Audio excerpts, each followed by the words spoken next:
Hello, and welcome to Business Transition. Today we're going to be talking about the pros and cons of living in London. Welcome to my channel. I usually post twice a week, actually I do, and we're going to be carrying on. If you thought about moving to London, and you probably also thought about all the cons, so you probably heard similar situations such as the weather, which I think is a pro in my opinion, but we're going to be talking about the two cons today. Number one, in London, it's quite expensive. So if you want to buy a house here, perhaps the average price is about £750,000 for a one bedroom or two bedroom, and that's not even in the city centre. I guess the cheapest you could get is 300,000, and that's right outside of the centre, and that's about an hour by train and perhaps a car. So the main issue is it's quite expensive wherever you go. A meal for two, for instance, like £30 or something, and tube itself £2.40 per each way for an adult ticket. So I guess that's a con. The second con we can talk about is the commute time. It's a really long commute each time wherever you go, travelling for instance by train, whether by bus or by car. Car, a lot of traffic. It's like a lose-lose wherever you go. I personally prefer the tube, but still, even when you take the tube, it seems to take at least 40 minutes wherever you go. I mean, the good thing is you can go from zone 6 to zone 1 depending where you want to go in about 40 minutes. It's really quick, and the tubes only take about 3 minutes depending on. But you usually have to wait, by the way. You usually do have to switch a lot, and that's really infuriating. You switch 3 trains, for instance, or you take another bus for another 20 minutes, and it's quite costly, like I said before. I personally have to take I have to take tube, and it takes about an hour and a half up to, even though I didn't have to do that before for work. So that's something to consider. But don't let this put you off, because I personally think that the weather is actually quite good here. Even though lots of people do say that the weather is terrible, keep in mind we're talking about London particularly, and compared to the rest of Britain, especially in Manchester where I lived before for temporary purposes, it's hardly rainy. It only rains about 2 to 3 times a week, maybe. These days even once actually. And although it's cold, the weather is generally quite stable throughout the year. It's about, let's say, 8 degrees in the winter, and then in the summer 25. I think it's quite stable. Sure, is it sunny and cold? Yes, but at least it's sunny and it's quite stable. You know, you probably need an umbrella almost every day, and it's going to be cold at night, but that's kind of common sense.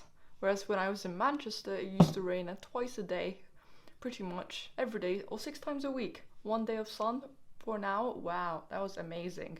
So yes, Britain is a rainy place, and London I think is generally quite good.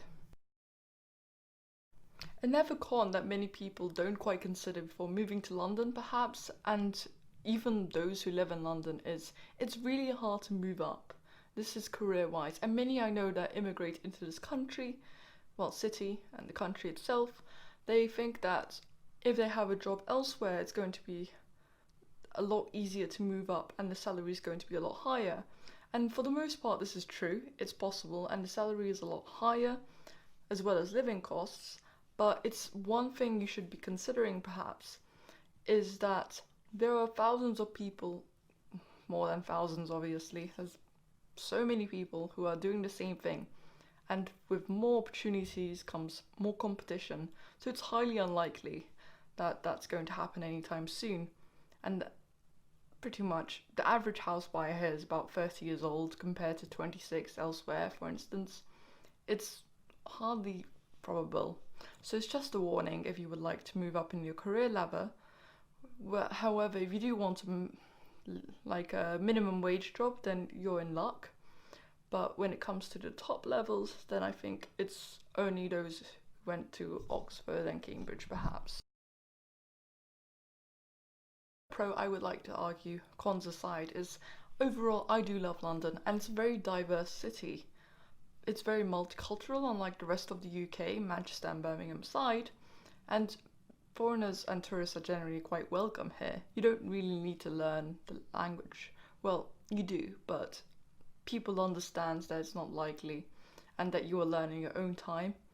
So that like, if you want to work in an office, for instance, and you don't have the accent of a British typical person, then you always have opportunities for learning as well as language schools, and it's quite accepted.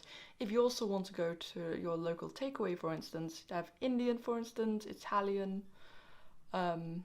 really anything you ever want by your doorstep. It's quite common, and that's one of the things I love about London, which I can't find elsewhere. So that's a pro. It's very multicultural. One last pro I would like to argue is that actually the transport is amazing here in London, particularly compared to the rest of the UK. I was quite shocked that the rest of the UK actually didn't have the tube. I mean, sure, maybe they have similar stuff, but it's not quite the same. You have an Oyster card here, which is £5 to buy, and you top it up each time. Keep in mind it's about £2.40 per journey. And then once you top it up, you can take the train wherever you go, from zone 1 to zone 2 to zone 3 or whatever. Keep in mind, zone 1 is like 15 stops or whatever, and you can basically go wherever you want. The bus is £1.60, £1.80, I believe. Obviously, there's student discounts too for everything, but it's quite amazing how far you can go, and you can live outside London and get into London within an hour, which is pretty amazing. I mean, who wouldn't want that? So here are the pros and cons of living in London, and personally I've lived here 15 years, 16 years or so, and I personally love it. I left London and I came back here wishing that I had never left. So even if it was a great experience living elsewhere, and I'm not originally from here, you could say, I am a true Londoner and I love it. I would recommend it for anyone. If you're just planning to come to London, you should come straight away. Just do it. Just keep these cons in mind, and costs obviously, as well as citizenship stuff. But do subscribe if you want to see weekly videos. I upload Wednesday and Saturday, and I upload political as well as social and commentary videos. So apologies about my makeup not wearing. See you next video.